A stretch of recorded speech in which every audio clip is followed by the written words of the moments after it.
I'm starting this YouTube channel so I can kind of put out my experiences that I've had. I recently had the gastric bypass surgery January 15th, and I had it with Dr. Matthew Coates at Memorial Medical Hospital located in Modesto. I kind of just wanted to update everyone to let them know how everything has been going. So it's on week 2 of post-operation, and it was kind of a rocky start. It was a little bit more than I had anticipated. When I woke up from the operation, I felt like I couldn't breathe. I was in a lot of pain. Um, I could barely even take the medication that they were giving me, the pain medication and everything. And just the first week was just really painful, and it was definitely something that I wasn't ready for. But I don't mean to say any of this to scare anyone or to make anyone feel like they wouldn't be able to handle any of the things that I have gone through. Everyone is different. Just keep that in mind.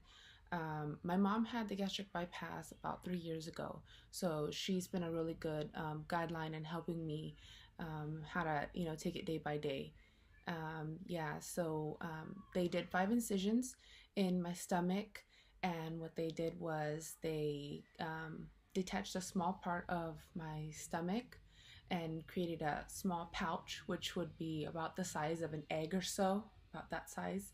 And that is my new stomach where everything goes. And I get full really fast, and so far so good. I've already lost about 20 pounds, and it's only been 2 weeks, so I'm pretty confident that I could lose another 10 pounds within the week. For anyone out there who is kind of interested but doesn't really have all the information, or is kind of, one foot in, one foot out, I'd be more than happy to go into further detail about my experiences and my exact operation that I went through.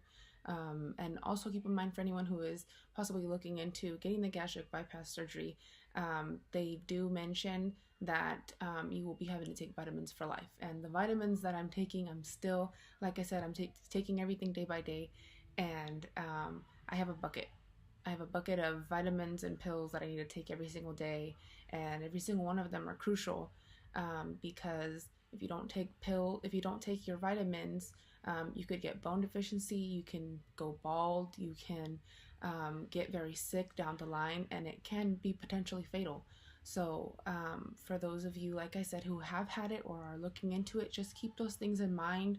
I would say personally, try not to focus on the negative parts of the surgeries, because as long as you're doing everything that you're supposed to be doing, everything should be fine. Keep going in for your checkups, and ask questions. Definitely ask questions.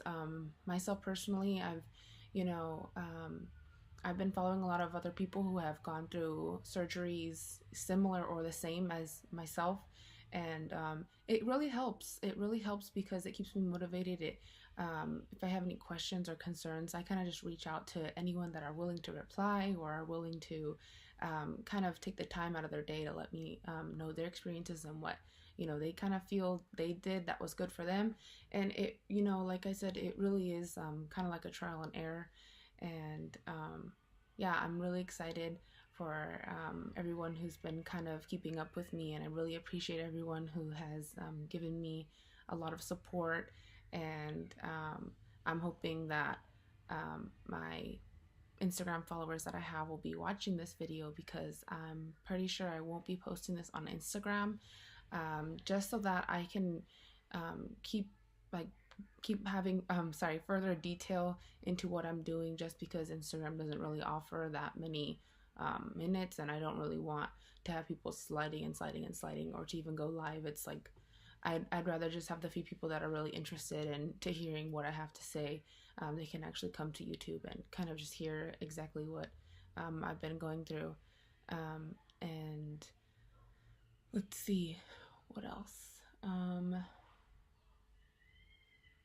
So for those of you who kind of want to know um, exactly how you start eating or drinking, when I woke up from the hospital, they wanted me to drink about 64 ounces of water in order for me to get released from the hospital.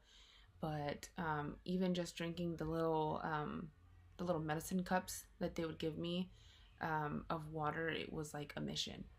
It literally was like, oh my gosh, like I'm so full, like I don't feel good, like I just need to sleep. And I think it was partly too because I don't really handle anesthesia very well. It kind of lingers with me and it makes me feel very fatigued and nauseous and just very drained and tired, and I just have to sleep it off. So for the first about 4 to 5 days, even after coming home, I was very fatigued and just I just needed to rest and sleep. And majority of people who have had the surgery, I don't know if they have gone through the same thing, but I'm pretty sure those who don't really handle anesthesia well would probably agree to what I'm saying. So what I eat in a day now is um, sorry, let me backtrack. So there are a few stages that you have to go through in order for you to start eating more of a maintenance diet. So the first stage is liquid. So you'll mainly just be having water. If you can have sugar-free popsicles. You can have sugar-free Jello. What else was I having? You can have broth, but the broth that I got was great value. I got it from Walmart. I don't think I was very much prepared for it because after like the third day of having broth and Jello, it literally, I got so disgusted from it, I didn't even eat.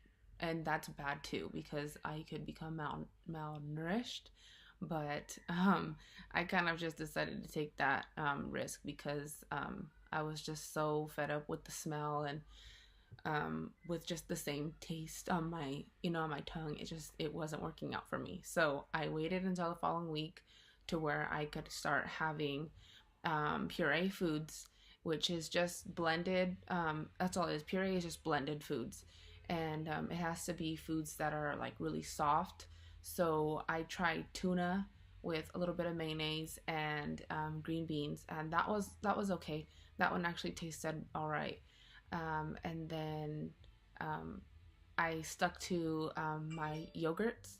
I have the light, something light. I'm sorry, I can't remember off the top of my head, but I have to stay under a certain amount of sugars and under a certain amount of I mean, I think it's fats or carbohydrates. I'm so sorry. It's like if I have too much sugar, I can become very nauseous and I'll just kind of go to sleep. Or you can get dumping syndrome, where it's you throw up what you've eaten because your body's rejecting all the sugar that you've eaten. Or dumping can also mean that you're going to be in the bathroom for a while because you've just exceeded the sugar limits or the fat. Even if you have too much fats or grease, that'll happen. It'll happen the same way.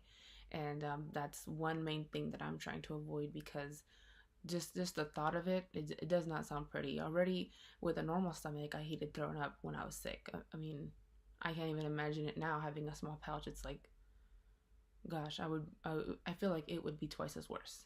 And also, like I said, my mom had the gastric bypass surgery, so kind of seeing her go through dumping syndrome was like, oh hell no, I'm not gonna even try to overindulge or be careless with what I eat because I don't want to have to go through that process. I would rather just follow my instructions and do what I'm supposed to be doing, and everything will be fine.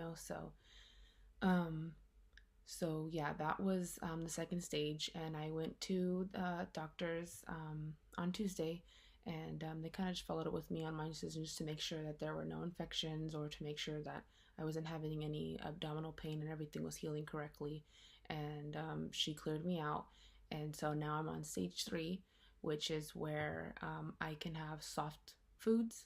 So in the morning, I'll wake up and I'll take all of my vitamins, and I have a list of vitamins that I do take. So if anyone kind of wants to know what exactly I take, I can always do a separate video on just that and kind of what people recommend and what kind of works better for you, or mainly what works better for me, what I choose, and what I've heard out there that are better choices.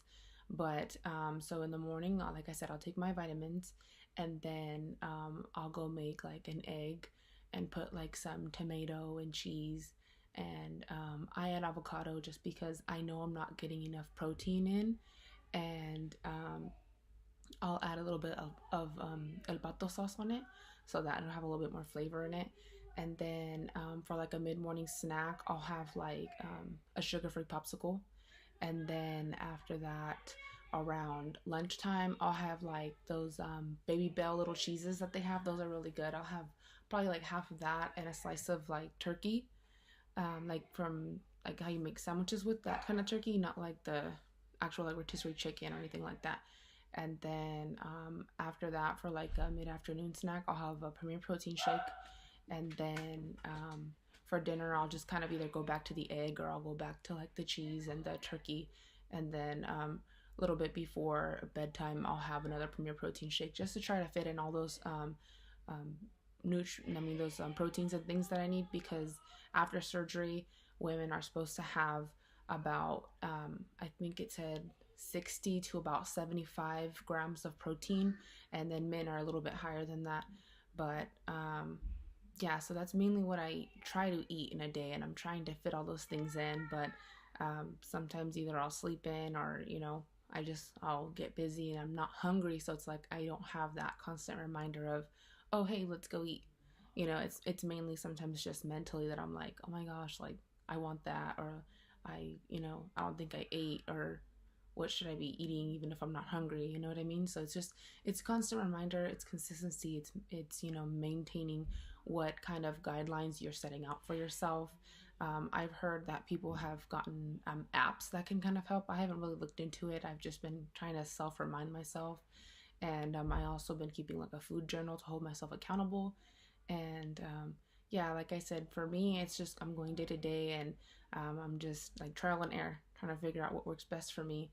And yeah, so I really do appreciate everyone who will come and listen to what I have to say, and I appreciate all of the nice thoughts and prayers that everyone had for me.